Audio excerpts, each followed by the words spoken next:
श्री सद्गुरु महाराज की जय। श्री सद्गुरु महाराज की जय। श्री सद्गुरु महाराज की जय। आज जो है परमाराध्य संत सद्गुरु महर्षि में ही परमहंस जी महाराज का 139वां जन्मदिन जो है मनाया जा रहा है। संत महर्षि में ही परमहंस जी महाराज का जन्म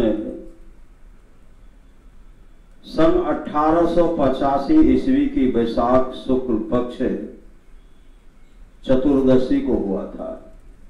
आज क्या है? वैशाख शुक्ल पक्ष चतुर्दशी है। इनके पिता बहुजन लाल दास माता जनकवती देवी कर्ण कायस्थ जाति के थे।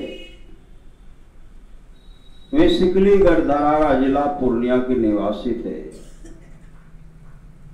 महर्षि जी के बचपन का नाम रामानुग्रह लाल दास था। बचपन का नाम क्या था? रामानुग्रह लाल दास। आपका जन्म अपने ननिहाल मझवा पंचायत खोखसी श्याम ग्राम जिला सहरसा में हुआ था, अब जो मधेपुरा जिला पड़ता है। आपकी प्रारंभिक शिक्षा धरहरा गांव में हुई। तत्पश्चात ये पूर्णिया जिला स्कूल में भर्ती हो गए। यहां वे एंट्रेंस तक शिक्षा पा सके। इन्होंने ठीक परीक्षा के समय 1904 ईस्वी में स्कूल त्याग कर दिया। अंग्रेजी के प्रश्न पत्र का व्याख्या लिखते लिखते वीतरागी हो गए, मतलब बैरागी हो गए।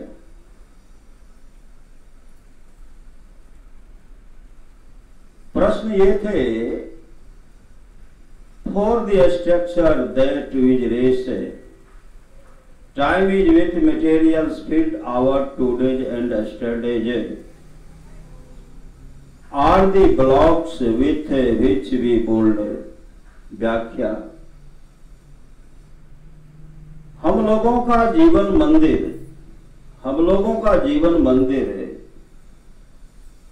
अपने सुकर्म या कुकर्म रूपी प्रतिदिन की ईंट से बनता या बिगड़ता है। अगर हम लोग शुभ काम करते हैं तो यह बनता है, अशुभ काम करते हैं तो यह जीवन मंदिर जो है बिगड़ता है। हम लोगों का जीवन मंदिर अपने सुकर्म या कुकर्म रूपी प्रतिदिन की ईंट से बनता या बिगड़ता है।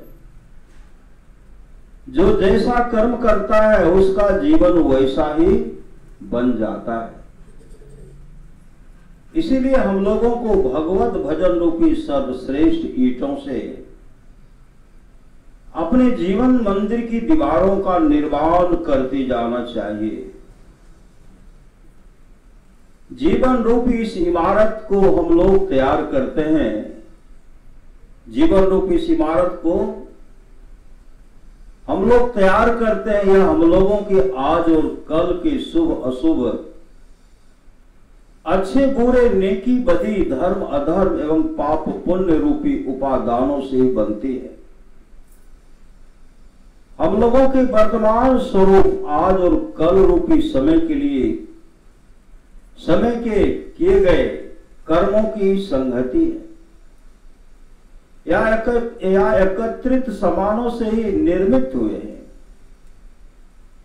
इन बहुत से आज और कल का सदुपयोग करने से, यानी उसे सत्कर्मों में लगाने से ही हमारा जीवन सुंदर, सुदृढ़ और अमर होगा। जिस भांति सुंदर सामान को व्यवस्थित और सुस्ततापूर्ण श्रृंखला में सजाकर सदुपयोग कर हम सुंदर, कलापूर्ण, सुदृढ़, अस्थायी महल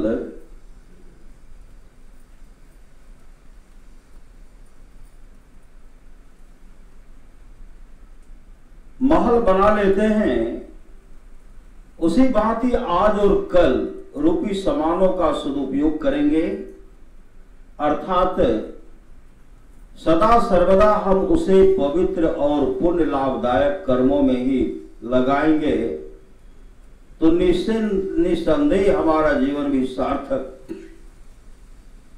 सफल और अमर बनेगा। समय की सदुपयोगता सत्कर्म ही है और ईश्वर भक्ति या भजन से श्रेष्ठतर और कोई भी सत्कर्म नहीं है। उसी क्षण स्कूल से चल दिए, उसी समय विचार करते हुए स्कूल से चल दिए। साधु संतों से विशेष आकृष्ट हो सदगुरु की खोज में सदा के लिए गृह त्यागी बन गए। इन्होंने दरियापंथी साधु से पहले दीक्षा ली और मानस जाप मानस ध्यान का अभ्यास किया। तत्पश्चात विराटनगर, नेपाल, अयोध्या, करकंधा, दमाखेरा आदि प्रसिद्ध स्थानों की यात्रा में भटकते रहे। अंत में इनकी भेंट बाबा देवी साहब से हो गई और उनके शिष्य राजेंद्र बाबू, जो मायागंज के निवासी थे, से इन्हें दृष्टि योग की दीक्षा 1919 में 1909 ईस्वी में विजयादशमी को मिली। पुनः परम संत बाबा साहब ने इनकी प्रखरता एवं प्रबुद्धता को देखकर शब्द योग का भेद बतला दिया। 1914 ईस्वी से महर्षि जी अपने घर में कुछ काल तक ध्यान भजन करते रहे। भजन भेद लेकर के चले आए, कहा धरारा आ गए, यहां ध्यान भजन करते रहे। बाद में धरारा आश्रम में जमीन के अंदर गुफा बनाकर घोर साधना की, घोर साधना, जिससे शरीर पीला पड़ गया था, जिससे शरीर पीला पड़ गया था। तत्पश्चात कुप्पाघाट की विषम गुफा में वर्षों शब्द योग की साधना कर आत्मज्ञान प्राप्त किए।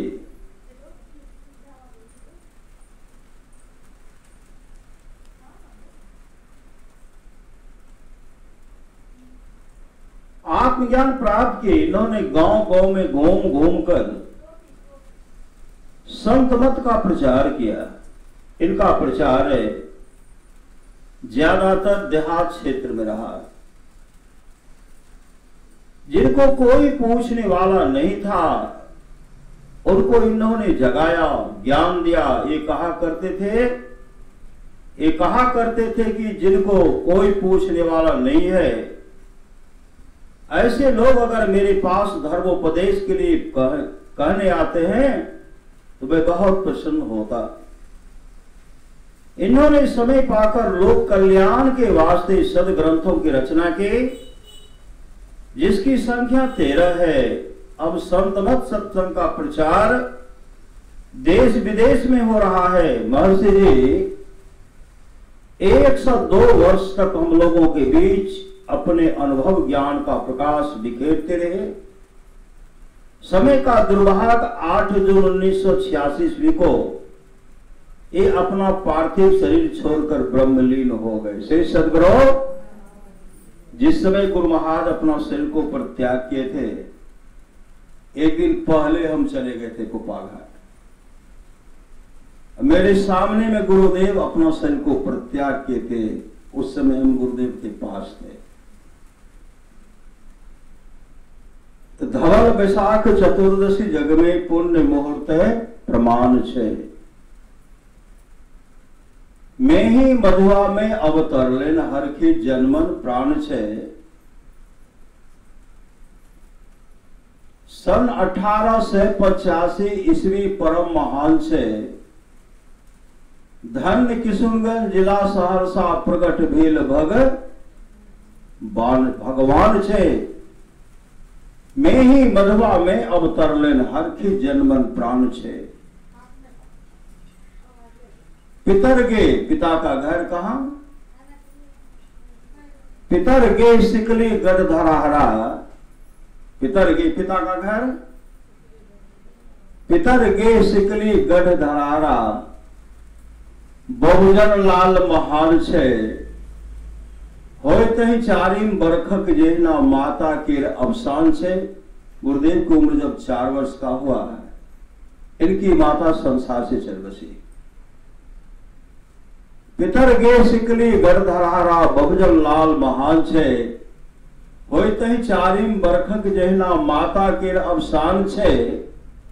मात प्रेम से वंचित भेला, नव जीवन सुनसान छे। में ही मधुआ में अवतरलेन हर की जन्मन प्राण छे। श्रेणी दशम धैर्य पढ़ल पुरनिया जिला स्कूल विद्यमान छे।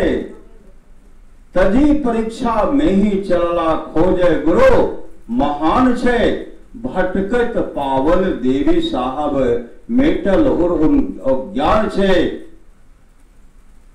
में ही मधुआ में अवतरलेन हर की जन्मन प्राण छे। गुरुदेव परीक्षा देते देते परीक्षा का प्रश्न जो था निर्वाण करता, निर्वाण। एक तो मंदिर को बनाते हैं, मंदिर को कौन बनाते हैं? मिस्त्री बनाते हैं। और यह शरीर, यह जो मनुष्य का शरीर जो है, इनको बनाते हैं परमात्मा। शीर्षक था निर्वाण। एकाएक इनको याद आया, इनके पिताजी जब बचपन अवस्था में गुरु महाराज थे, इनके पिताजी घर पर, गुरुदेव के पिताजी रामायण जी का पाठ करते थे, रमन जी का पाठ करते थे। पाठ करते करते रोने लगते थे। इनके पिताजी जब काम पर चले जाते थे तो गुरुदेव रामायण को निकाल करके पढ़ते थे। उसमें था दे धरे कर यही फल भाई, भजी राम सब काम बिहाई। दे धरे कर यही फल भाई, भजिए राम सब काम बिहाई। यह जो पढ़ते गुरुदेव बराबर अध्ययन करते रहते थे, शरीर की नश्वरता पर विचार करते थे। ऐसा वो दिन आया जो परीक्षा देते देते परीक्षा हॉल से भाग गए। जब भागे, कहां भागे? दर दर का ठोकर खाए गुरुदेव। कई दिन तक भूखे रहना पड़ा, चलते चलते जब बीमार पड़ गए, एक जगह जमीन पर पड़े हुए थे। एक माँ आई, एक भाई आते हैं, उनको उठाते हैं, देखे इनको बुखार है, लेके गए अपने घर पर। और जब लेके अपने घर पर गए तो उनके लिए जब भोजन बनाए तो कहते भोजन बाबा भोजन कीजिए, कहते भोजन नहीं करेंगे। वह मां बोलने लगी, आप अगर भोजन नहीं करेंगे तो मेरे परिवार के कोई भी सदस्य भोजन नहीं करेंगे। तब गुरुदेव कुछ भोजन किए और वह मां कहने लगी आप यहीं रहिए। कहा नहीं, इनको तो चलना था। कहा सूरत चला प्रभु मिलन को, विषयों से मुख को मोड़कर। इनको तो अपने मनुष्य जीवन को सफल और सार्थक करना था। आगे निकलते हैं। एक जगह जब थे तो कुत्ता इन पर भौंक रहा था, उधर से पुलिस सब आते हैं तो कहते क्या है यहां पर?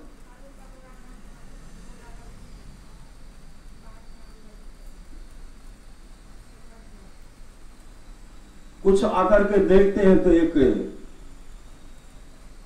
सन्यासी को देखते हैं जिन पर कुत्ता भौंक रहा था। उनको ले गए, पुलिस सब उनको ले गए। भोजन के लिए उनको आग्रह किए, कहा नहीं खाऊंगा। सब आग्रह किए। जैसे उनको भोजन देते हैं, भोजन जैसे देख करके भोजन खाना चाहते हैं, उसमें कीड़ा मिल गया। कीड़ा, श्री सदगुरु जैसे कीड़ा मिला उसको हटा दिए। कहते हैं बाबा भोजन तो कीजिए। कहा नहीं करूंगा। तो देखते कीड़ा पुलिस सब कहते मैं दूसरा ला करके देता हूं। गुरुदेव ने कहा ईश्वर को मंजूर नहीं है कि मैं भोजन करूं, इसलिए भोजन नहीं करूंगा। नहीं किए, आगे बढ़ते हैं, चल रहे हैं। आगे जब बढ़ गए, जोरों की भूख लगी, ऐसे घर पर गए जिस घर पर बहुत देर तक आवाज दे रहे मां है कोई, मुझे जोरों की भूख लगी है, मुझे भोजन कराओ, है कोई। चिल्ला चिल्ला करके कह रहे है कोई, मुझे जोरों की भूख लगी है, मुझे भोजन कराओ।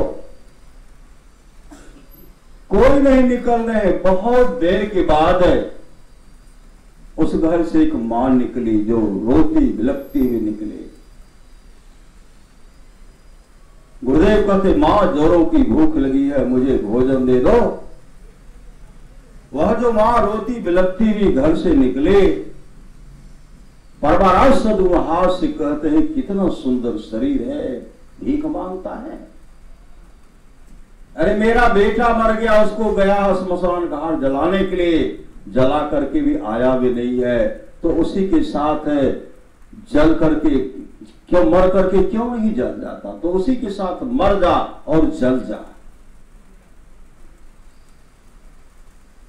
उसी समय गुरुदेव वापस आए और प्रतिज्ञा की कि कभी किसी के आगे हाथ नहीं फैलाऊंगा, भीख मांगूंगा नहीं, कभी नहीं। और उसी दिन से कभी किसी के आगे हाथ नहीं फैलाए। और जीवन में जब सामर्थ्यवान, कहीं किसी ने कपड़ा ले लिया, किसी ने इनका छत्ता ले लिया, किसी ने छड़ी ले लिया, होते होते अब इनको पहनने के लिए वस्त्र नहीं है। श्री सद्गुरु, पहनने के लिए वस्त्र नहीं है। एक वृक्ष के पास जाकर के एक लंगोटी जो पहने हुए थे, उस लंगोटी को दो भाग किया जा सकता था, और उसी समय लंगोटी को फाड़ जो रहे थे, उनको दो भाग जो कर रहे थे, उसी समय एक पहुंचते हैं, श्री सद्गुरु एक पहुंचते हैं और कहते हैं बाबा यह लंगोटी मुझे दे दो, लंगोटी दे दो। उसी समय गुरुदेव भागे भागे। गुरुदेव ने अपने जीवन में सुना रहे थे, संत मत को बचाने में इसमें मेरी इतनी फजीहत हुई है, मेरे पास सिर्फ एक लंगोटी बच गया था। मेरे पास क्या बचा था? एक सिर्फ लंगोटी बच गया था। और बाबा देवी साहब वैसे जब सामर्थ्यवान सदगुरु मिले, सदगुरु मिलने के बाद मैंने मुस्देवी के साथ ध्यान भजन किया। वहां से आकर के धरहरा जब आए, गुरुदेव की बहन, ये जो कुएं में बैठ कर कुएं में प्रवेश कर जाते थे, वहां बैठ करके ध्यान करते थे। गुरुदेव की बहन इनके लिए भोजन ला करके रखती थी, और निकल करके गुरुदेव आकर के भोजन खा लेते थे, फिर चले जाते थे कुआं में। कभी कभी तो ऐसा होता था, कई दिन तक भोजन वैसे रह जाता था, वैसे रह जाता था। और गुरुदेव की बहन आती थी, भोजन लेकर के चले जाते थे, पुनः भोजन बना करके लाते थे। कई कई दिन उनके जीवन में उनको भूखा रहना पड़ा, शरीर पीला पड़ गया था। और यहां से भाग चले गए, कहा कुप्पा घाट है। कुप्पा घाट में घनघोर तपस्या की, घनघोर तपस्या। और एक दिन ऐसा समय आ ही गया जब गुफा से निकले तो उनका रोम रोम हिल रहा था, पूरे शरीर का हड्डी झलक रहा था। और उस समय रोम रोम खिल रहा था, गुरुदेव ने कहा मैं ही पाइए राम हो। राम राम मतलब मैं ही ने राम को प्राप्त किया। राम का प्राप्त करने का मतलब जो अपने आत्म स्वरूप का दर्शन करते हैं, आत्मा का दर्शन कर लेते हैं, वो परमात्मा का दर्शन करते हैं और उनमें परमात्मा में कोई अंतर नहीं रहता। उस समय कहा मैं ही पाइए राम हो। राम राम। उसके बाद सदगुरु महाराज सत्संग के प्रचारार्थ निकले। प्रचार सत्संग के सत्संग का प्रचार प्रसार में निकले। गुरुदेव कहा करते थे मैं पैदल चल करके संत मत सत्संग का प्रचार किया हो, पैदल चल करके, कभी गाड़ी बैल पर, कभी पैदल चल करके। मेरे पास कोई गाड़ी नहीं थी, श्री सदगुरु पैदल चलते हैं। लगभग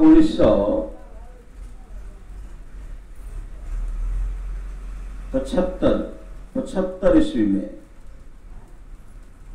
परमानंद सदगुरु महाराज का पदार्पण पकड़िया हुआ था। पकड़िया की बस्ती है उदा किशनगंज के बगल, मेरे गांव के लक्ष्मीपुर के बगल में। उस समय गए थे हम सत्संग में, 5 क्लास में पढ़ते थे। गुरुदेव का दर्शन किए। प्रातःकालीन सत्संग के बाद गुरुदेव के लिए फूस का नया घर बनाया गया था, फूस का घर। गुरुदेव और फूस का घर जो बनाया गया था जाफरी से चारों तरफ घेरा हुआ था। गुरुदेव कुर्सी पर बैठे हुए थे। मेरे मन में वहां गुरुदेव को प्रणाम करना चाहिए और उस समय कोई नहीं था। उससे तो पहले किए ही थे। उस समय हुआ कि गुरुदेव का दर्शन करना चाहिए, उनको प्रणाम करना चाहिए। धीरे धीरे गेट के पास, गेट गए, जाफरी लगा था, वहां गए। किसी को नहीं देखे, गुरुदेव को देखे, दौड़ पड़े। श्री सदगुरु दौड़ पड़े। जिस समय जिस तरह लाठी गिरता है उसी तरह हम गुरुदेव के चरण के पास गिर गए। गुरुदेव उठाते हैं हाथ पकड़ करके। गुरुदेव का हाथ तो बहुत बड़ा था, बहुत बड़ा। कुर्सी पर बैठे हुए थे, ऐसे हाथ बढ़ाए उठाए। पूछते हैं की नाम भेल? श्री सदगुरु। गुरुदेव मैथिली बोलते थे। श्री सदगुरु